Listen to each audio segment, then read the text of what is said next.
Yeni bir videodan herkese tekrardan selamun aleyküm. Bugünkü videomuzda da yine gündemdeki gelişmeleri sizlere aktarmaya devam edeceğim.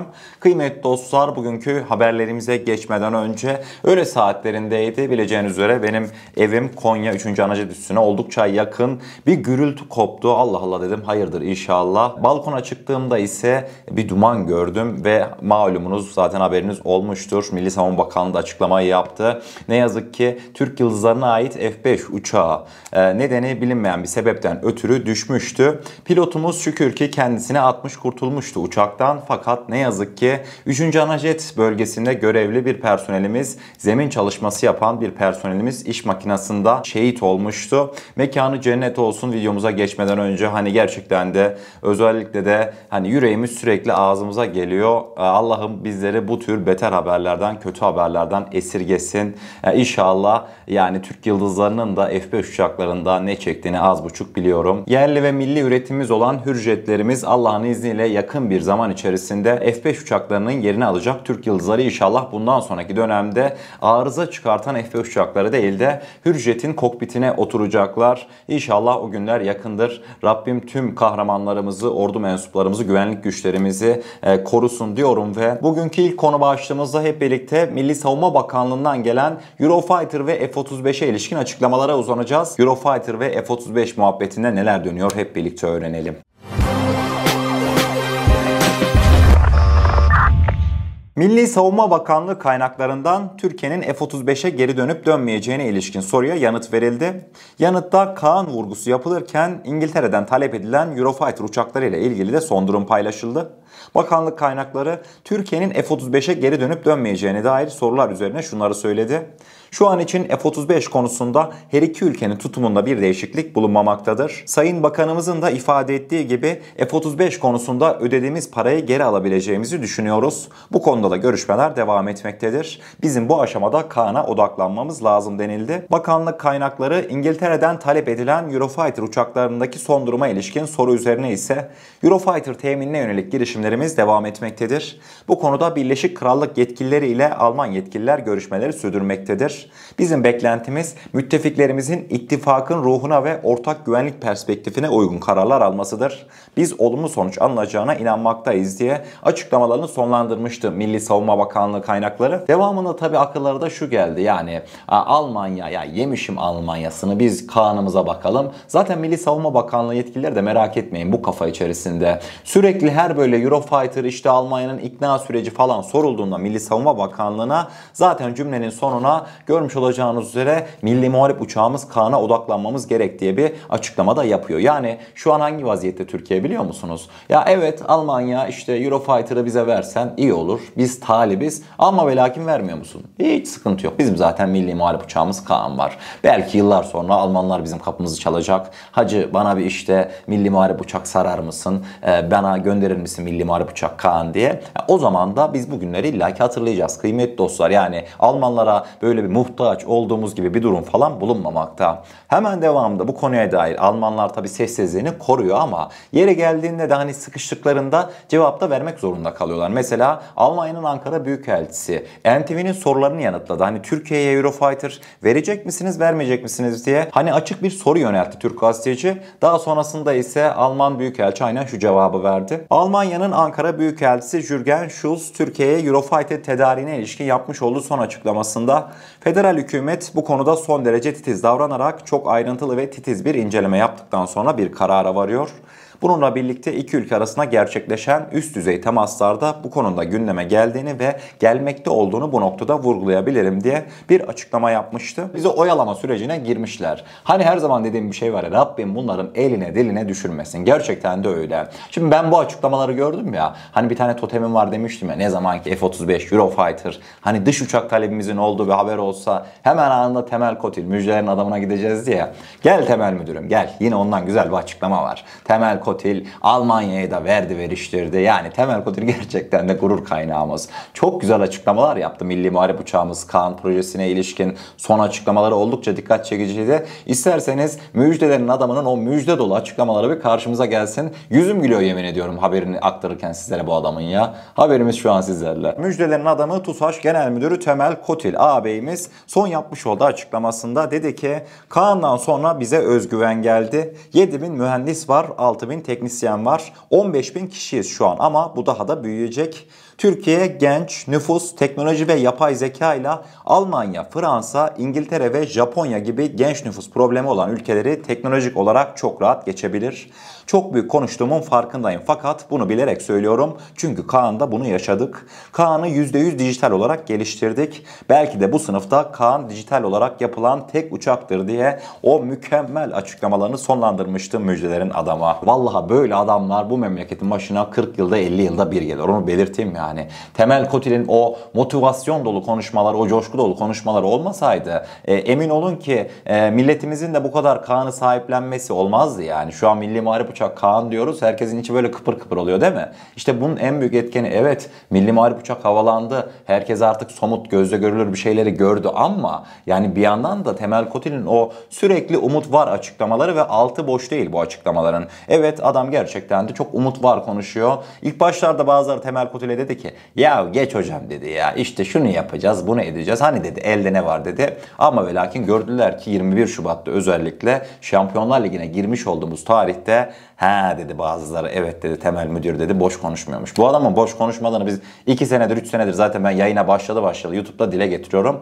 Ama ve lakin işte bazıları geç inanıyor. Neyse geç olsun güç olmasın. Devamında ikinci konu başlığımıza geldiğimizde hep birlikte bir Hindistan'a gideceğiz. Evet farkındayım şu son dönemde Hindistan'a ilişkin haberleri birazcık fazla aktarıyorum sizlere ama yani benim özel bir özveriyle bunu yaptığım söylenemez. Kıymetli dostlar Hindistan'da bu kez de Bayraktar TB2 paniği başladı. Hintliler son olarak da kıymetli dostlar Maldivlere hatırlayacağınız üzere geçtiğimiz günlerde Bayraktar TB2 teslimatı yapılmıştı 6 adet. Hintliler bu sefer de diyor ki Türkler Maldivlere SİHA sattı Bayraktar TB2 sattı. Maldivliler okyanusta bizi gözetleyecekler ve hatta daha da iddialı konuştu Hintliler. Dediler ki Maldivliler Pakistanlılarla birlikte özel ortak Bayraktar TB2 harekatı da yapabilir diye gerçekten çılgınca bir iddiada bulundular. Detaylar bir karşımıza gelsin. Hatırlayacağınız üzere kıymetli dostlar geçtiğimiz günlerde Türkiye Maldivlere 6 adet Bayraktar TB2 satmıştı.